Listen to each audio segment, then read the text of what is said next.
Okay TBH Labs နဲ့ကြိုဆိုပါတယ်2023ရောက်ပြီဆိုတော့နှစ်သစ်လဲကူးပြီဆိုတော့ဖုန်းသစ်တွေ laptop သစ်တွေ chip အသစ်တွေအများကြီးလာနေပြီပေါ့နော်ဆိုတော့ဒီနေ့မှာ MSI ရဲ့ laptop အသစ်တွေကရော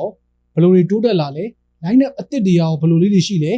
ဘယ်လို innovation လေးတွေရှိလဲအဲ့ဒါကိုကြည့်လိုက်အောင်ဒီမနေ့ကလေးတင်လောက်သွားတဲ့ MSI ရဲ့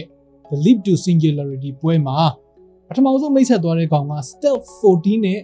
16 Studio lineup အသစ်တွေStealth lineup ကအသစ်တော့မဟုတ်ဘူးဒါပေမဲ့ဒီနှစ်မှာပြောင်းသွားတဲ့ဟာတွေပေါ့နော်ဒီ lineup ကကျွန်တော် personally အကြိုက်ဆုံးပဲအဲဒါကြောင့်မို့လို့လည်းပထမဆုံးပြောလိုက်မယ်သူက magnesium alloy body နဲ့လာတယ်16 inch version က 1.99 kg 19.9 mm ဆိုတော့အရန်ကြီးသင်းတဲ့ light မဖြစ်နေရင်တော့မှ performance ကောင်းတဲ့ laptop တစ်လုံးအနေနဲ့ပါတယ်ပေါ့တယ်အရောင်အနေနဲ့မှာသူက2မျိုးရှိတယ် Star Blue ရဲ့ Pure White ဖြူအောင်ကြီးတော်တော်အမြင့်ကြသူက gaming capable ဖြစ်ပေမဲ့ရုံးသုံးဆိုလို့ရှိရင်လည်းအဆင်ပြေလောက်တဲ့နည်းနည်း muted minimalistic design လေးနဲ့ပြီးတော့သူက display မှာလည်း content creation ဘိုင်းမှညာလုပ်မယ်ဆိုလို့ရှိရင်လည်းနည်းနည်းပို့ပြီးတော့ screen real estate ပို့ထွက်အောင်16 to 10 ratio နဲ့လာတယ်ဒါပေမဲ့16 to 10 ratio နဲ့လာလို့game အရင်မဖြစ်လို့ဆိုပြီးတော့အထင်တော့သွားမသိနဲ့ 1440p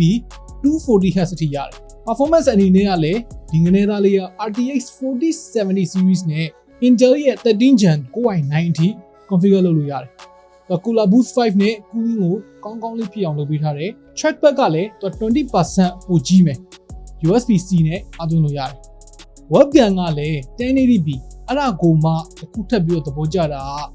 IR Blaster ပါတယ်ဆိုတော့ Windows ဆက်လို့သုံးလို့ရတယ်။ Speaker အနေနဲ့က6လုံးပါမယ်။14လက်မ version ဆိုလို့ရှိရင်သူက 1.7 kg ပဲရှိတော့မယ်။အထူကတော့ 19mm ပေါ့နော်။တော်တော်လေးပေါ့တယ်တော်တော်လေးပါတယ်တော်တော်လေး performance ကောင်းတယ်ပထမဆုံးတစ်ခုနည်းနည်းလေး thin and light ပြီးသွားပြီဆိုတော့ not so thin and light အကြောင်းပြောပြအဲ့ဒါကတော့ Titan GT77HS နဲ့ GE78HX ဒီကောင်နဲ့လုံးဝ hardcore သမားတွေ hardcore performance model တွေပေါ့နော်သူက Intel ရဲ့ Core i9 ကိုမှအမြင့်ဆုံး variant ပေါ့နော် 13980HX အထိရမယ် Cooler Boost Titan နဲ့ပေါင်းပြီးတော့performance score နှစ်ခုကို 5.6 GHz အထိတင်နိုင်တယ် laptop မှာနော်ကျွန်တော်ရဲ့ desktop မှာတော့ 5.6 နားတော့မကတ်နိုင်ဘူးလိုတွေလောက်လိုက်လို့တော့ကျွန်တော်လည်းမပြောပြတတ်သူကအဲ့လိုမျိုး overclock လုပ်နိုင်တဲ့အတွက်အဲ့လောက်အထိတာမယ် headroom ပေးထားတဲ့အတွက်ပုံမှန် Core i9 တခြား 13980HX တွေနဲ့ရှင်လိုက်မယ်ဆိုလို့ရှိရင် 40% performance boost လုပ်ပေးနိုင်တယ်အဲ့ဒါကိုမှကမ္ဘာပထမဦးဆုံး laptop 4K 144Hz mini LED display နဲ့ပေါင်းပေးထားတယ်။လုံးဝ desktop replacement မှာအနှစ်အရသာအပြည့်ရမယ်။ GE series မှာလည်းသူက thermal system အသစ်ထည့်ပေးထားတယ်။ CPU နဲ့ GPU နဲ့အတွက် cooling pipe တက်စီတစ်ခုစီရယ် VRAM အတွက် pipe တစ်ခုတက်ရယ်ပြီးတော့ CPU GPU အတွက် share pipe တွေပါ။ဒီကောင်တွေမှာ DDR5 RAM ရယ်PCI Express Gen 5 SSD တွေလည်းပါအဲ့ PCI Express Gen 5 SSD က 12000 MB/s အထိရလောက်ခွားနေမှာပဲ Gen 4တောင်မှအခုဒေတာမသုံးရသေးဘူး Gen 5ကရောက်လာတယ် GE series မှာဆိုလို့ရှိရင်ရှေ့နောက်က LED ဘားလေးတွေကအရင်နှစ်ကမိုက်တော့မိုက်တယ်ဒါပေမဲ့ဒီနှစ်ရဲ့ပုံစံကတော်တော်လေးကိုပုံမိုက်တယ် Matrix ဟိုမှာလေးပေါ့နော်ဒီလိုလေးတွေအဲ့လိုပေါ့လေပြားအောင်ပေါ့အဲ့လိုပုံစံတော်တော်လေးနေကြတယ် vintage Samsung model လည်းဖြစ်တယ် Quad HD 240Hz အထိရမယ်အဲ့ဒါကိုထောက်ပံ့မှုအတွက် RTX 4090 laptop GPU အထိပါ RTX 4090 laptop GPU ကဘယ်လိုနေလဲတော့မပြောပြတတ်ဘူး desktop 4090 ကတော့တော်တော်ကျန်းတယ်တော်တော်လေးလည်းပူတယ်ဆိုတော့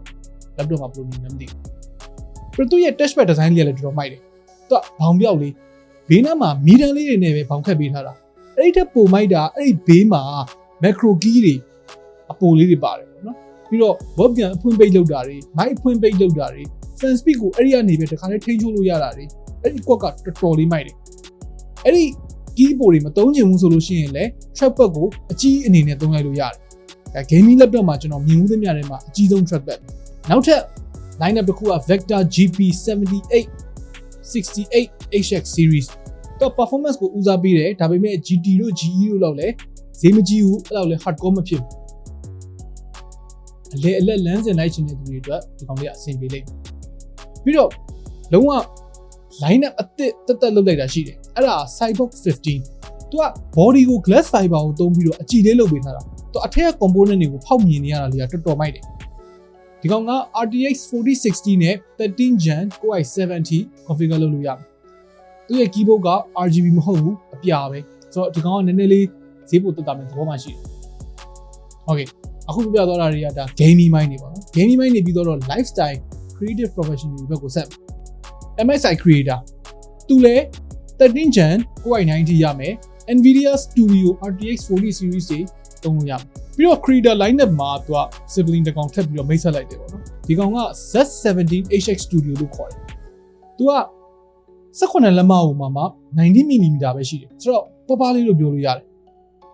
18လက်မအနေနဲ့ဒါပြားအကြီးဖြစ်နေမှာပေါ့နော်ဒီပြားကြီးတော့ပြားကြီးတယ်မပပလေးပေါ့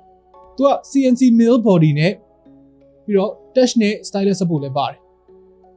16:10 ratio နဲ့အပေါ်အောက်ဘေးပင်ညာအကုန်လုံးဘောင်သေးသေးလေးတွေနဲ့ GPU မှာ RTX 4070 ထိရတယ်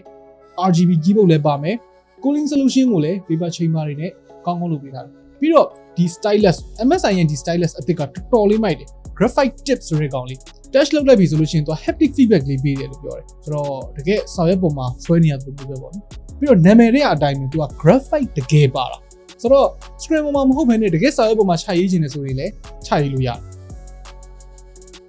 တော့ stylus တကယ်ရေးမယ်ဆိုလည်းရတယ် screen ပေါ်မှာရေးမယ်ဆိုလည်းရတယ်အဲ့ဒါတစ်ခါမှမမြင်ဘူးသေးဘူးအဲ့ဒီထက်ပို့တာလိုချင်တယ်ဆိုလို့ရှိရင် prestige ထဲမှာ evo 13ဆိုတဲ့ကောင်ရှိတယ်အဲ့ကောင် portability အရန်ကောင်းတယ်ဘာတော့ကောင်းလဲဆိုရင် तू က 1kg အောက်ပဲရှိတယ်သူ့ရဲ့အလေးချိန်က MSI line နဲ့ထဲမှာဒီကောင်ကအပေါ်ဆုံးအဲ့ဒီကောင်လေးကတော်တော်လေးအားရဖို့ကောင်းတယ်အဲ့ဒီထက်နည်းနည်းပိုပြီးကြီးကျင်တယ်ဆိုလို့ရှိရင်တော့ prestige 16 studio ဆိုတဲ့ကောင်လေးရှိတယ် modern series ထဲမှာ तू ကအယောင်4မျိုး prestige series ထဲမှာဆိုလို့ရှိရင်အယောင်3မျိုးရမယ်ကဲဆိုတော့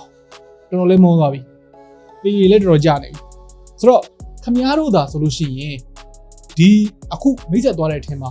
ကြိုက်တာတစ်ခုရွေးရမယ်တစ်ခုပဲရွေးရမယ်ဆိုလို့ရှိရင်ဘာရွေးပြမယ်လို့ထင်လဲဘာဖြစ်လို့လဲအောက်က comment တွေမှာကိုရဆွေးနွေးခုံတော်လို့ရပါတယ် okay နောက်နေ့မှတွေ့တော့